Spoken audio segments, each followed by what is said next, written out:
Oral questions by members. Leader of the Official Opposition. Thank you, Mr. Speaker. Mr. Speaker, today in British Columbia, the public is forced to confront daily incidents of shootings, vandalism, brutal random assaults, and rampant lawlessness. The responsibility for this explosion of violence and social disorder falls squarely on the shoulders of this soft-on-crime Premier. This crisis began during his 5 years as Attorney General, marked by his catch and release program that allows violent, prolific offenders to act with total impunity, knowing they'll be released right back into the community. His decisions as Housing Minister to warehouse those with severe mental health and addiction issues without any proper supports into communities over local community opposition, and his utter failure to address encampments and violence in tent cities has only made the crisis worse. And now he's adding more fuel to the crisis with his reckless decriminalization and disregard for police chiefs' concerns with the open public use of crystal meth, heroin, cocaine, and fentanyl. Andrea Miller, a young mother whose 5-year-old daughter Everly found a bag of fentanyl on her elementary school playground and unwittingly brought it home. Andrea and thousands of other parents in communities right across this province are saying enough is enough. So my question to the Premier is, when will he realize it's his record, it's his policy choices that are causing the crime, chaos, and open drug use that has parents like Andrea and those outside this legislature fearing for the lives of their children?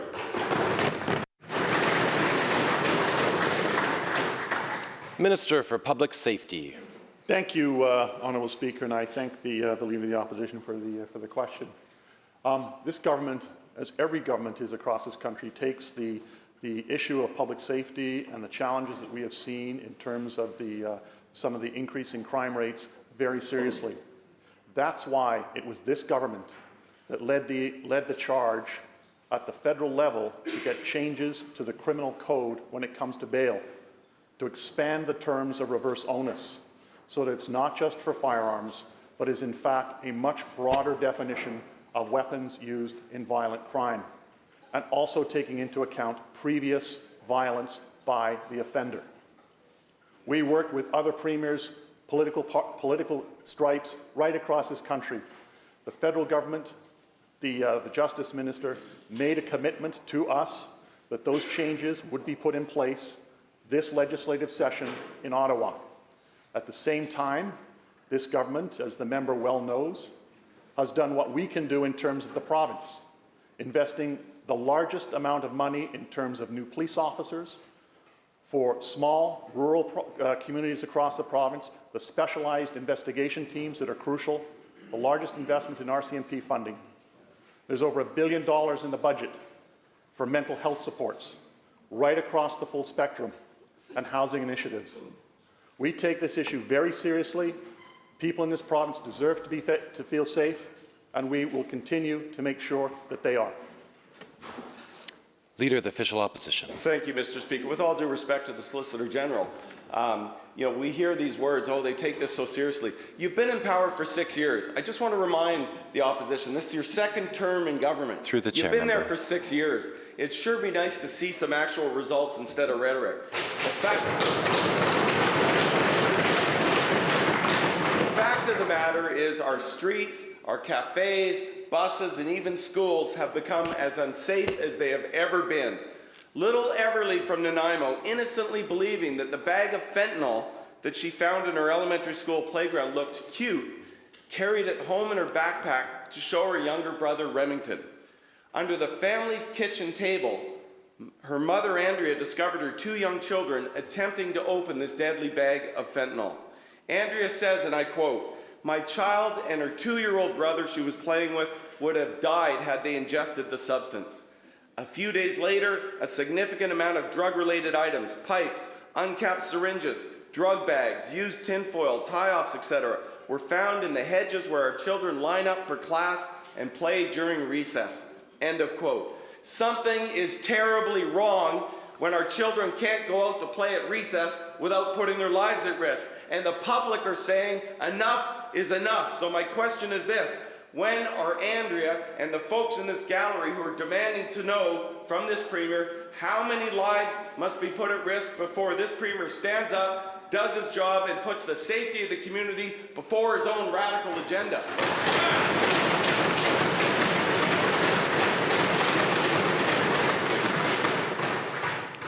Minister for Public Safety. Thank you, Honourable Speaker.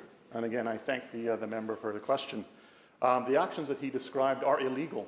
They were illegal 7 years ago. They are illegal today. And the police do their job every day to ensure those individuals are arrested.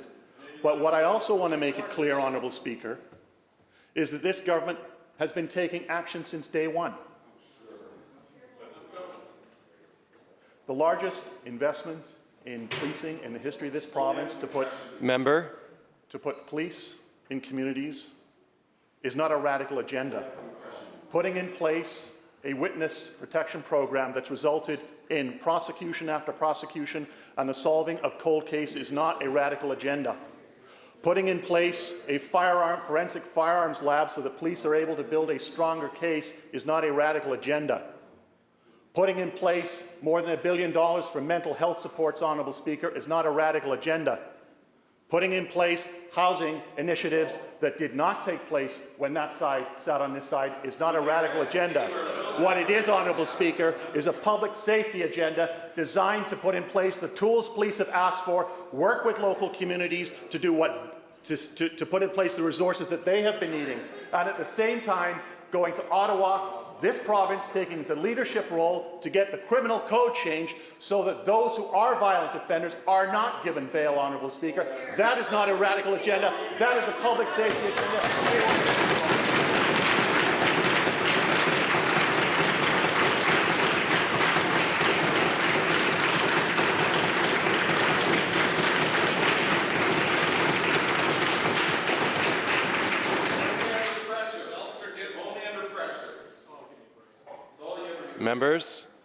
Members, we will have order in this chamber. Thank you.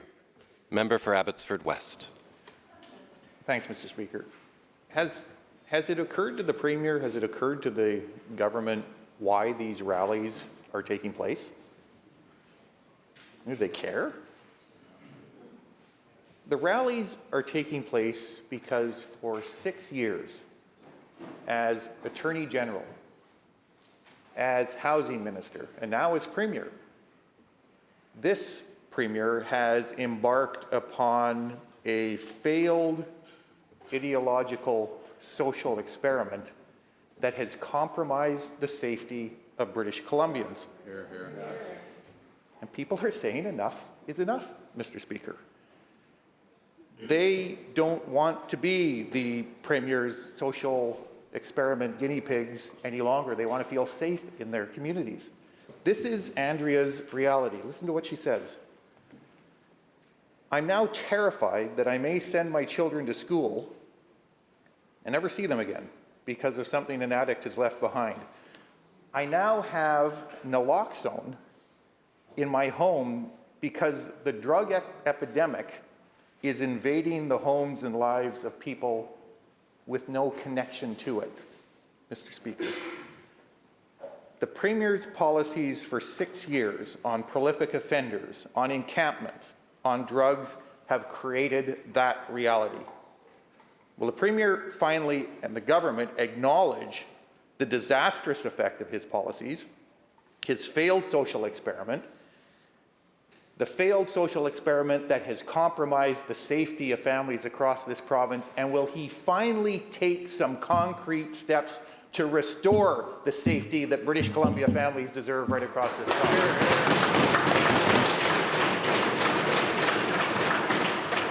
Minister for Public Safety. Thank you, Honourable Speaker, and I appreciate the question from the member who also sat on this side of the House, and who, as Attorney General, knows, when he was Attorney General, knows that the criminal code is federal responsibility. He also knows, as does the opposition, that the challenges that we have been facing,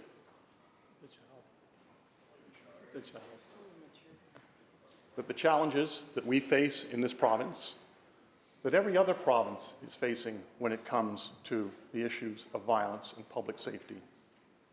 We have seen it on our transit system here and in Edmonton and Calgary and Toronto, right across this country.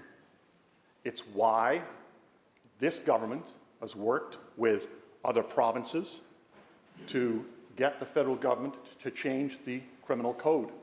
That is taking place. At the same time, Honourable Speaker, we also know on the social side, in terms of the opioid epidemic, which was taking place when they sat on this side of the House, is taking place again right across this country. It is. Members, this is And not shouting at each other will time. know, and the member will know that this side of the House worked with, on the all-party committee, to come up with solutions and initiatives and approaches which all of us in this chamber agreed upon, Honourable Speaker. Many of those things have been implemented. And decriminalization was part of that, Honourable Speaker. At the same time, we also know that there needed to be significant increase in mental health services and supports. $1 billion in this budget to do just that, Honourable Speaker. So whether it is the social side, the enforcement side, all four pillars that are required to deal with this challenge that we face in this province, this government is putting the tools in place that police need, that health authorities need, and we are doing everything we can to ensure our communities are safe.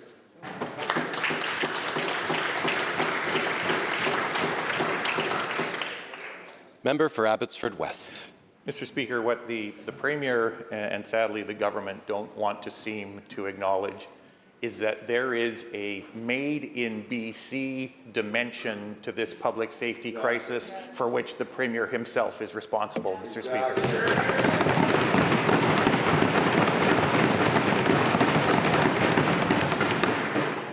I sometimes wonder what world some of these folks are living in, Mr. Speaker. You know, most people don't have a police escort that takes them to and from work. The sad reality is more and more people require one, and it's because of the policies of this Premier, Mr. Speaker. People are paying the price for purposeful policies advanced by this Premier. Expanding drug availability instead of focusing on treatment and recovery. It's not just failing the addicts, of course, but it is failing children like Everly and Remington. Again, this is what their mother says. Andrea says, it's no longer a matter of if something happens to our children, but a matter of when something happens to them. That is the sad reality. And Mr. Speaker, enough is enough. Will the Premier speak to Andrea and the frightened, angry British Columbians living across the province and explain why he has allowed his choices, his policies, his social experiment to put their public safety in jeopardy?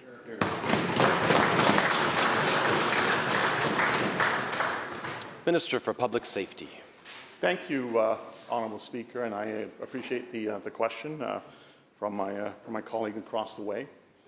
I've pointed out to this House the initiatives undertaken by our government that our Premier has led in terms of ensuring we are doing everything we can in terms of public safety by working with the police, the men and women on the ground who deal with these situations every day, and giving them the tools that they ask for, the experts on the street ask for. We have worked with local governments to deal with the specific challenges that they face in their individual communities. That's why we've put in place the hubs across the province, the 12 hubs. It's why we've expanded the CAR program, the mental health supports, the peer-assisted care teams, and we will continue to do that. It's also why, as I said, we went to Ottawa to get changes to the criminal code. But it is much more than that, Honourable Speaker, that's required. It's also dealing with the mental health side of things. And since this government took office in 2017, not only have we been investing in mental health supports, But we have also been undoing the damage, the very damage that, oh, I hear the member of the opposition. Members, one member has the floor. Let me put it this way, Honourable Speaker. We invested in mental health facilities. We didn't close the adolescent psychiatric unit in Abbotsford.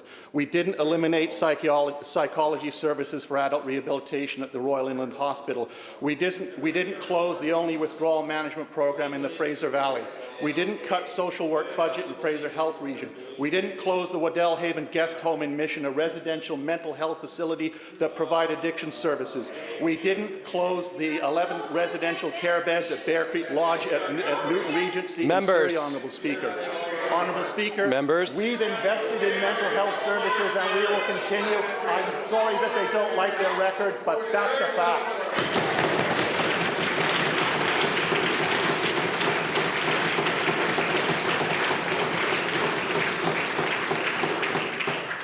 Third-party House Leader.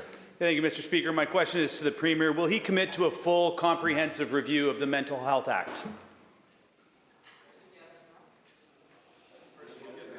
Minister for Mental Health and Addictions. Thank you, Mr. Speaker, and I thank the member for the question. And when it comes to the role of the Mental Health Act in our province, we know that there have been a number of recommendations that have come forward to ensure that the operation of the Mental Health Act works in a better way for people who are involuntarily committed under the Act, as well as those clinicians who are also working under the Mental Health Act. We have brought in a rights advice process, as was recommended, in order to ensure that individuals who are receiving that care have appropriate rights advice. Members. We are working following the recommendations of the Ombudsperson's report in 2019 to develop, in consultation with collaboration with Health Justice, education and curriculum for clinicians working on the front lines to better improve their ability to work under the framework of that Act. That is work that we're doing. We'll continue to work with frontline clinicians to ensure that that Act is operating correctly. Members, when one person has the floor, I ask that we listen to that person.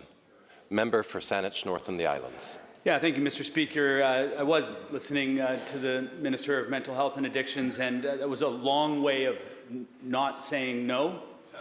The reality is that the two committees that have made recommendations didn't make recommendations to ensure the operation of the Act.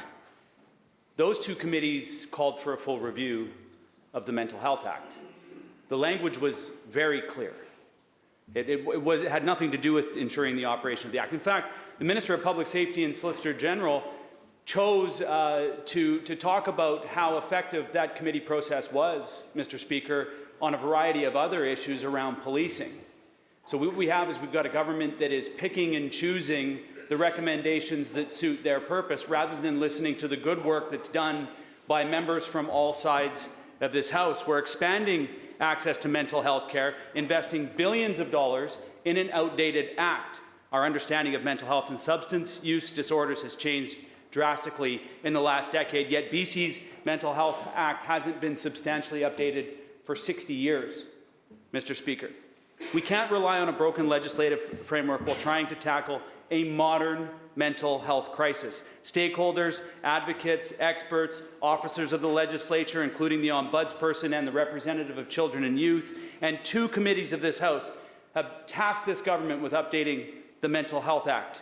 The most recent recommended a comprehensive review within 6 months of the report's release. That was the Health Committee, meaning Monday, May 1st of this year.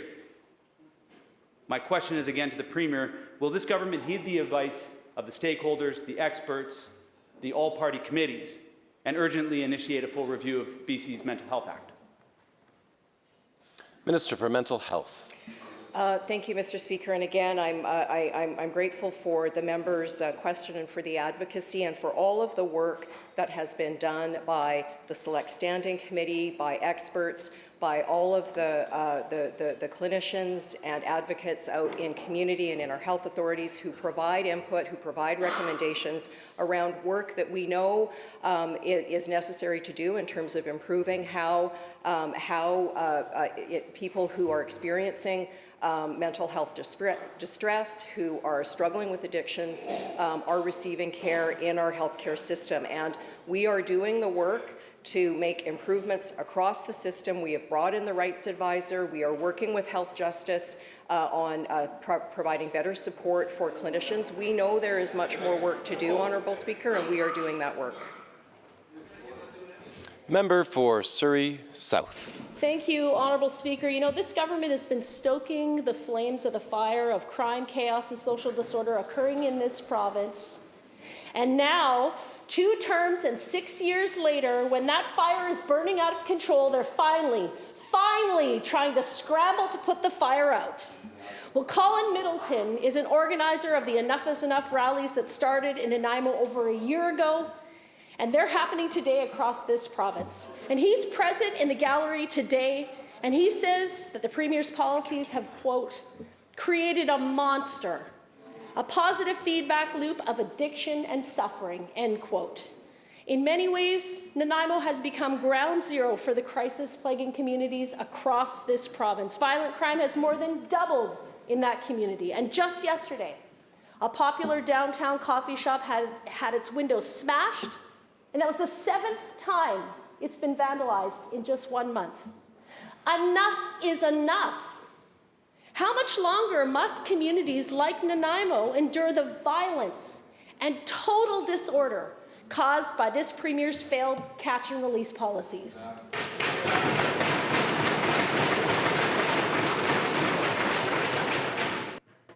Minister for Public Safety. Thank you, Honourable Speaker. What I will tell the Leader of the Opposition from that comment is the men and women on the front line in our province, the police officers, do an amazing job every single day on this.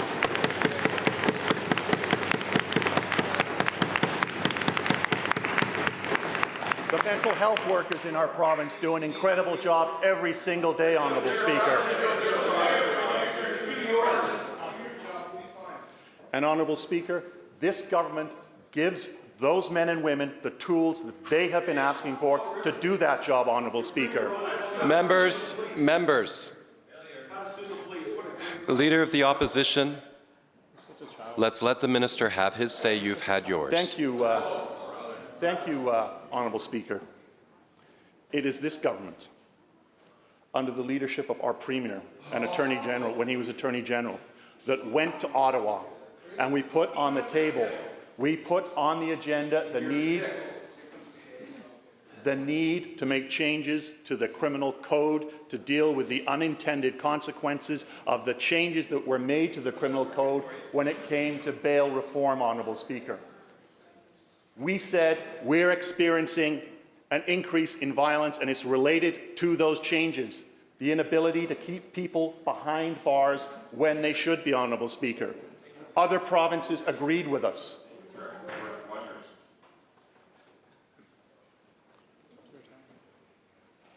Whether it was Alberta, Saskatchewan, Manitoba, Ontario, we were all on the same page, Honourable Speaker. We made it clear that changes need to be made, and we received a commitment from the federal government to get those changes so that we have an expanded definition on reverse onus, so that if you're using a weapon, you can be denied bail. If you have a history of violence, you can be denied bail, Honourable Speaker. Those are changes that police wanted to see. Those are changes that we asked for. Those are changes that we're going to get. We are committed to making communities safe, and we'll do everything we can to ensure that happens.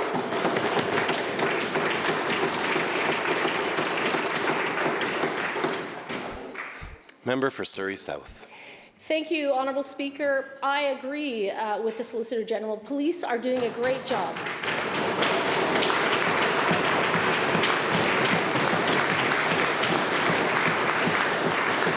Police are doing a great job, and it's this government government that is failing the police, failing them.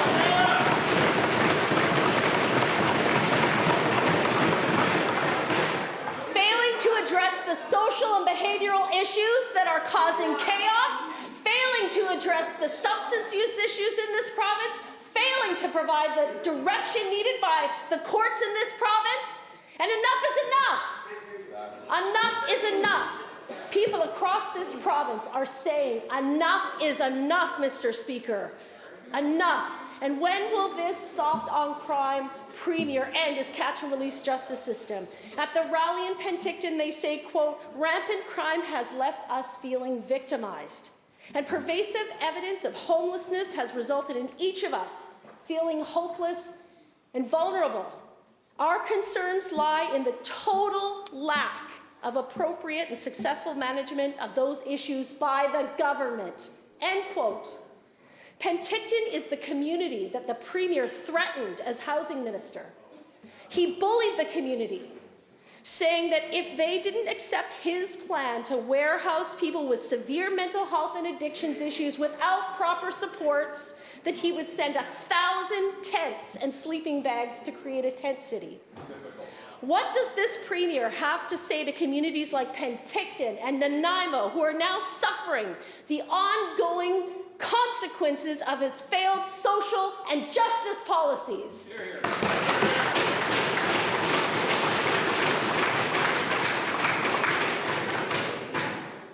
Minister for Public Safety. Thank you, Honourable Speaker, and I appreciate the question from the member. Right from day one, this Premier, this government, has taken public safety incredibly seriously. From putting in place the very tools that police have been asking for, which is what the member says we need to do. Right from day one, we put in place the witness security program, modeled for the situation here in British Columbia, that's resulted in more than 32 cold case convictions of individuals being charged and now behind bars where they belong, Honourable Speaker. Putting in place the first forensic firearms lab, Honourable Speaker, so that, well, Honourable Member, when you say that nothing's being done, I'm going to point out to you everything that is being done. And that forensic firearms lab saved police time and money and allowed them to build stronger cases to put those kind of people behind bars where they belong.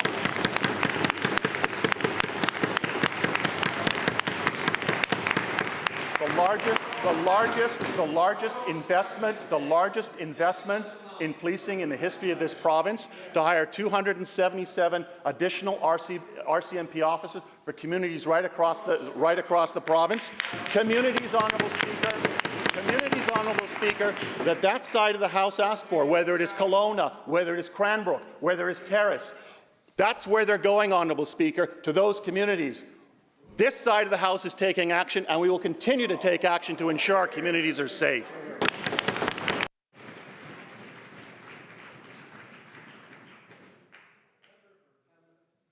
Thompson. Thank you, Mr. Speaker. Well, all the words, all the rhetoric, all the bluster in the world from the public safety minister, it doesn't take away the fact that we have terrible results by every single measure in British Columbia.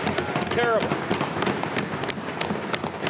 And let's just take it back to results. We have more overdose deaths than ever before in the province's history. We have more people on the streets homeless than ever before in the province's history. We have more violent random attacks taking place in communities right across this province than ever before. We have 40% fewer people in jail today under this government than when they came to office. And we have more vandalism and crime and social disorder taking place all over British Columbia. Mr. Speaker, the reality is there is a huge disconnect between what the minister and the government says is happening and what is actually being experienced by British Columbians. Now, Mr. Speaker, people have had enough. They've had enough with the soft on crime Premier's catch and release policies. They've had enough of the Premier's deliberate policy to warehouse people without supports. British Columbians have had enough of the Premier careening British Columbia down the path of decriminalization without the guardrails that were promised. British Columbians have had enough. Just yesterday, Victoria residents at the local Quadra Heights playground were accosted by two people who proceeded to dig out a crossbow that they had stashed under the merry-go-round at the playground. And I quote, "We thought that they were looking for lost drugs, but no, they pulled out a crossbow. I couldn't believe it. I'm still shaken up by it. I went to work and I still couldn't calm down, so I came home." End quote. Mr. Speaker, this happened at a children's playground.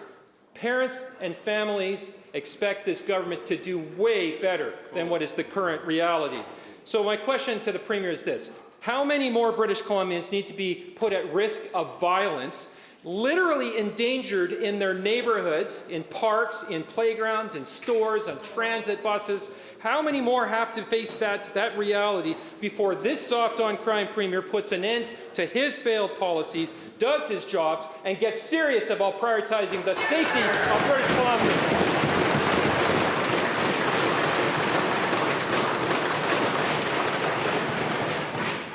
Minister for Public Safety. Thank you, Honourable Speaker, and I appreciate the question from the member. And everyone deserves to be safe. And no one should have to deal with the situation that the member outlined.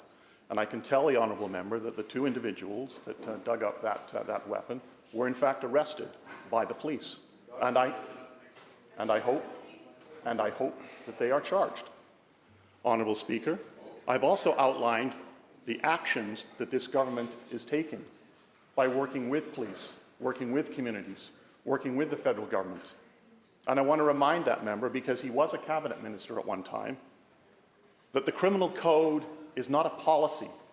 The Criminal Code of Canada is federal law that is and rulings are made by the Supreme Court of Canada. That's not a policy, that's a fact, Honourable Speaker. And what I can tell you is that we've needed changes to that criminal code, and it is this side of the House that is pushed to get those changes, and a commitment from the federal government to change it so that those kinds of individuals can be held, Honourable Speaker. Members, we will have order in this chamber. Thank you, Honourable Speaker.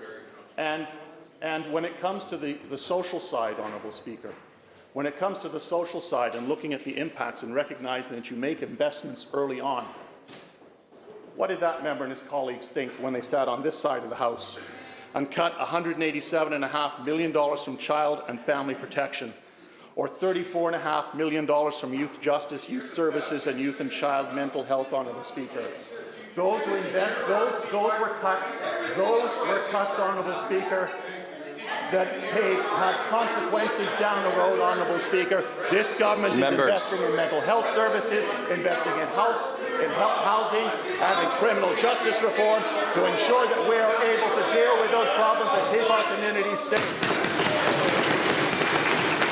Bell ends question period.